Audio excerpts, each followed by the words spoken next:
Right, so you may have heard,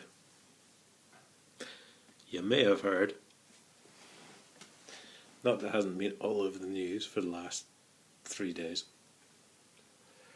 you may have heard that Scotland has reduced the drink drive limit to 1 pint of lager. 1 pint.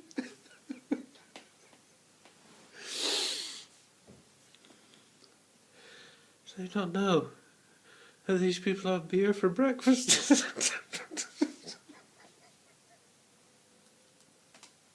1 pint.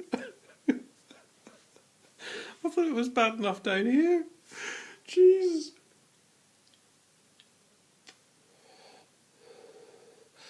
I'll never forget. I'll never forget. Prince Philip once making a formal visit to Scotland and speaking to a driving instructor was saying, how do you keep the natives off the booze long enough to pass the test?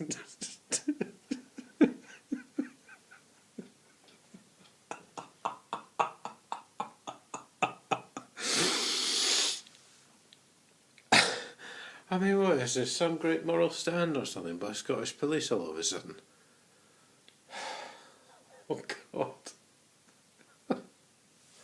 Seriously, right, we're talking about a country where, and this is an actual true story.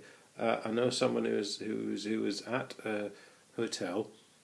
They didn't live in Scotland, so they were in Scotland for a function, and they were at a hotel, and they halfway through the night needed more cash.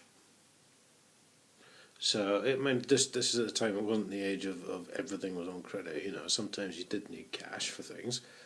So they drove into town, found the cash line, and were spotted swaying by the cash line by these two police officers on patrol.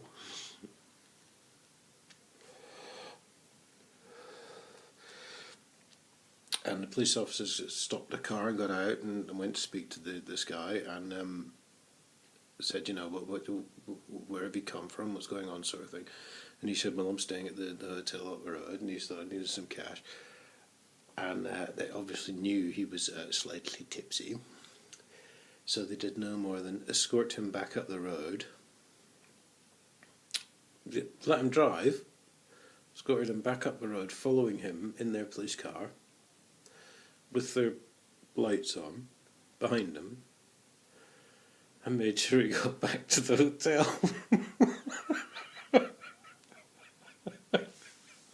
Seriously, 1 pint. Oh my God. I mean, this just blatant revenue raising, you know. And obviously, especially since it's been introduced at the beginning of December. Oh, what a shock. It's quite incredible. I don't know what to say. You know, I think it's well established that, yes, okay, alcohol slows your reactions down, but I think it's well established that for whatever reasons, there are people that can go out and drink 4, 5, 6 pints and they can drive home fine. It's always been the way. And yes, there are people who have half a shandy and they crash into the nearest lamppost. You know, I'm not endorsing drink driving here, but let's actually just have a serious look at this, shall we?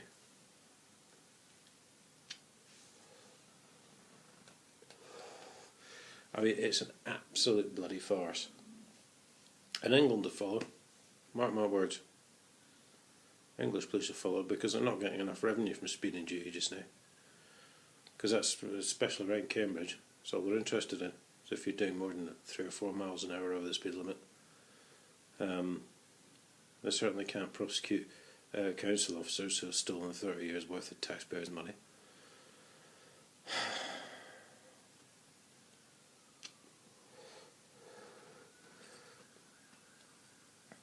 Do you know, this is a great thing in the way political circles move. Because in the 70s and certainly 80s, the police used to have a couple of cans when they were sitting around the corner parked up in their squad car, you know. So drink driving was never an issue. But then suddenly they realised there's a bit of revenue in it. Oh, I know they can send a few people to jail as well. Do you know what I mean?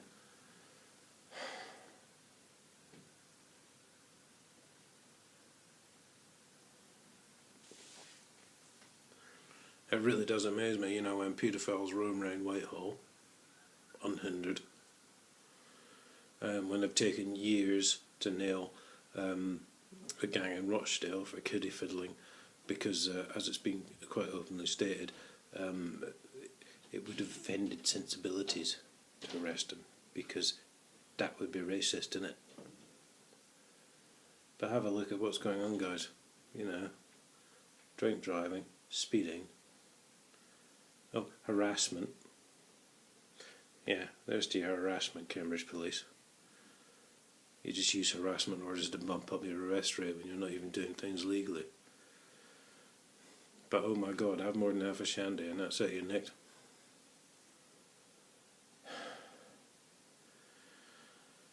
Just... God. This is getting to me even now. And it really shouldn't be. Just take a look around at what's going on, guys. We're just living in a Nazi state. It's easy nicks, minimal paperwork, and yet they're not interested in a paedophile ring in Westminster.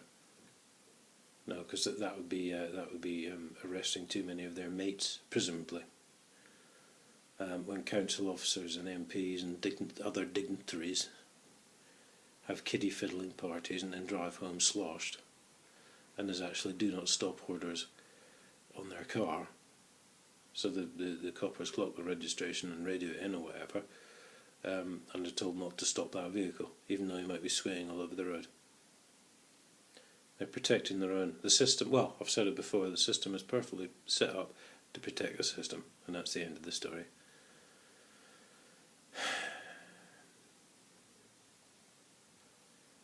Listen, just don't blame me when you find yourself on the wrong end of it, because, you know, seriously, 1 pint.